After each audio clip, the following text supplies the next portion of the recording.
Hello and welcome back to the David67 Celtic News YouTube channel. Going to do today a post-match review of Celtic's rather scrappy 2-1 win yesterday at Dens Park in Dundee. However, was worth 3 points and one goal better for goal difference, and so all things considered, we are now 4 games away from guaranteeing the title. We've maintained our 3 point advantage and 5 goal difference advantage over our big rivals Rangers. Our next match, home game against Hearts on Saturday. They'll be facing Kilmarnock in what could be quite a difficult fixture for them. Obviously, playing against Hearts may well be a difficult game for us too. We've had a couple of losses to them this season, including rather embarrassing 2-0 loss last time at Celtic Park. But we did go to Hearts early in the season with a very convincing 4-1 win.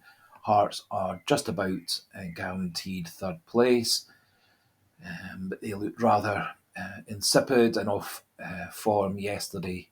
On Saturday against Kilmarnock. Both teams looked like they were kind of going through the motions. However, I'm pretty sure that Hearts and Kilmarnock will get themselves up fully for their games against Celtic and Rangers next weekend. So, as I said, today's video going to be a wee post-match review. Just before we get going with that, please, if you are new to the channel and you do enjoy this video and you've had a look at the other content, which is quite varied, more varied than most other channels, do click that subscribe button, getting us pushing up towards 500 again, which would allow us to be a level 2 channel, which does open up one or two wee additional benefits through the channel. Also, if you do like the video, please click that like button, help with YouTube analytics, and as usual, do feel free to pop your pleasant, polite, constructive, informative, debating type comments into the comment section, and we can have a nice wee chat and debate amongst like-minded Celtic fans. Now, as I said, rather a scrappy win yesterday for Celtic. However, we did win, and in the end, that's all that really matters. Although a confident 3-4-5-0 victory would have done an absolute wonder for my nerves and stress levels yesterday afternoon, as overall for all the teams I was supporting, none had yet won at the weekend, with a mixture of disappointing losses and disappointing draws. However, just looking at the stats for the game, Celtic had 68% of the possession, Dundee 32. Celtic had 13 shots to their 11. Both Celtic and Dundee had 6 on target. Celtic were 5-3 in off-target shots, and both teams had 2 shots blocked. 8 corners each, and Celtic had 24 touches in Dundee's box, whilst Dundee had 14 in Celtic's block box. I think, to be thoroughly honest, only one player really deserves a good mark and a good rating for yesterday's performance. James Forrest, clearly man of the match, 2 goals, an absolute brilliant volley from the edge of the box, and then a rather scrappy piece of play on the edge of the Dundee box in the second half. He intercepted a pass from Dundee, and there was a sort of mishit 1-2. The two Dundee defenders got in each other's way. Forrest broke through them, and then a very good left foot shot underneath the Dundee goalkeeper to put us 2-0 up. Unfortunately, soon after that, in the 74th minute, 8 minutes later, Ademida managed to slice a clearance from a very poorly hit shot by one of the Dundee centre-backs. Joe Hart would have saved the shot very, very easily. However, unfortunately, Ida's shot took the ball completely the other way, and Hart was helpless. There was a wee bit of action in both boxes after that. Celtic had a couple more chances to add to their score. Dundee had a couple of scrappy back post headers that never really threatened Joe Hart's goal and a couple of other close calls, but Celtic managed to defend their goal. And as I said, I would give James Forrest man of the match, 8 out of 10.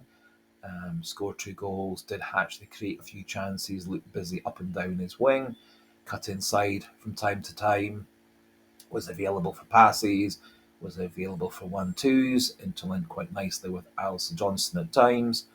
Doesn't really track back as much as he used to do.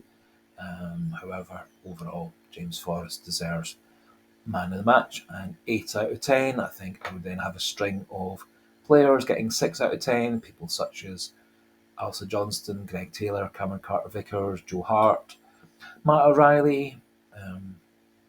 Actually, would give Tomoki Iwata a good 6 out of 10 as well. Kyogo, I think, deserved a 4 out of 5. Scales, 4 out of 5. Tati, 4 out of 5. McGregor, I would have given a 4. Scales, I would give a 4 as well. Luis Palma came on late as a sub. Couple of nice passes, couple of nice crosses. Didn't really create anything major. Did have a shot on goal late in the game, missed by a few metres to the right of the goal. However, Palmer did track back nicely down the wing to help support Greg Taylor, and that was, I think, one of his best contributions. A bit of battling in midfield and a bit of tracking back into defence. Wasn't really looking a threat in the final third, which is a bit disappointing, as I do think he's going to be an important player for us for the rest of the season and for next season. But I think James Forrest has pretty much nailed on his place on the left wing until Dyson-Biden comes back, hopefully for the Rangers match. And I think at that point I would swap him over to the other side, as Nicholas Kuhn was another of the players, probably about 5 out of 10. Liam Scales, again, for me, was very inconsistent. Did make a couple of nice tackles, a couple of nice clearances with his head. However, he did seem to get bullied off the ball rather too often by the Dundee striker Bakayoko. Got out of position a few times. Tends to be always the area behind him that other teams attack at corners and long high balls and into the box. I think a combination of him and Greg Taylor defending the left half of our defence is not very safe, but I think Rodgers picking Scales for yesterday's match is probably an indication. Unfortunately, we're going to have Scales and Carter-Vickers, Johnston and Taylor as our back four for the rest of the season. Doesn't look like Rodgers has any intentions of dropping Scales now in a million years, which I think is rather counterproductive. So I think we kind of got away with things yesterday, given how poorly most of our players played. We battled nicely. I thought when Tomoki Iwata came on, we actually got a bit more control of midfield. Didn't really feel Rio Hatate had very much positive to the game. Same way Matt O'Reilly. Rio Hatate, to give him credit, did manage one good shot, hitting the post and bouncing out. But O'Reilly really wasn't much of a threat in terms of creating or scoring goals or getting chances in the opposition box. And was a wee bit of an under par performance by him, although, to give him credit, he did try hard, battle hard, tackled, intercepted, and was there for interlinking passes. So, though not much of a threat in the final third, he did do his fair share in midfield to keep Celtic in the game. Other good point of yesterday's match was the fact that John Beaton hardly had anything to decide. Similarly, VAR, I think, had 1 or 2 wee checks of trivial offences. Again, Andrew Dallas wasn't able to throw in his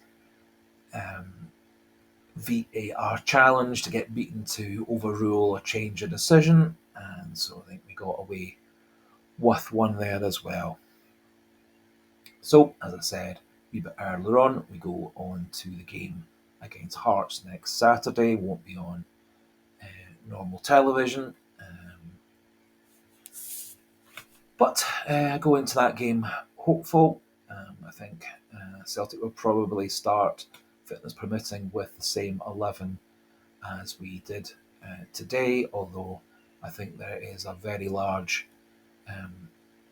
indication that we might well need to consider replacing McGregor with Iawata as a starter. McGregor's stats for passing were poor compared to Hatate and O'Reilly. He actually lost possession 11 times, which is far too often. Losing possession in midfield, particularly if it's that deeper midfield role like McGregor often plays, does put the defence at risk. And the other thing that put the defence at risk rather a lot yesterday is Liam Scales' very dithery, slow style of passing. He doesn't seem to be able to see a good pass forwards.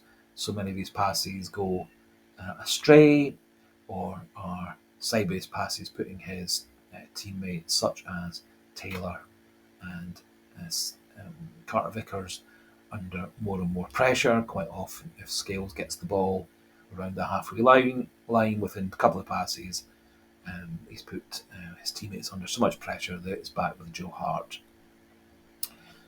Scales, for me, isn't the answer. And for me, next season, we really should look to give Nawrocki and Lagabielka a proper go in central defence, see which one comes out best for replacing Scales, and have one or of those two as the starter alongside Carter Vickers, with the other on the bench. And perfectly reasonable to have Scales on the bench. Covers left back, covers centre back, covers potentially defensive midfield. And would actually be a good player to throw on late in the game, I think, if we were going to go to a stronger back five. And Scales' height can be useful if he's properly trained to get the ball in the air. Just he hasn't really, for the last 2 or 3 weeks, been shown the ability to defend high boxes over the top of himself into the box. So that just about finishes off the post-match review. As I said, scrappy win. Very few players from Celtic come out with credit. James Forrest clearly man of the match, and I think he's cemented his place, fitness permitting, for the rest of the season. Initially on the left wing, and then swapping over to the right once Dyson Maida's back to full fitness. And I really hope that game is going to be Rangers, because he has been a key player against Rangers on so many occasions. He does keep Tavernier at the right end of the pitch, where Tavernier is rubbish, and Dyson Maida can hassle him and cause interceptions, poor passes, etc. And that should get Celtic a draw, or more likely a win in the game at Celtic Park in a couple of weekends' time.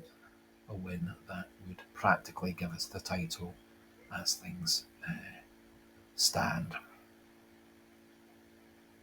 So we'll finish things off for that point there. Depending on what kind of news and rumours and stories are coming out of Celtic over the next 24 hours, we'll do another wee video tomorrow. If not, I'll do a video for definite on Wednesday. And so until then, thanks for watching and listening. Goodbye and hail, hail.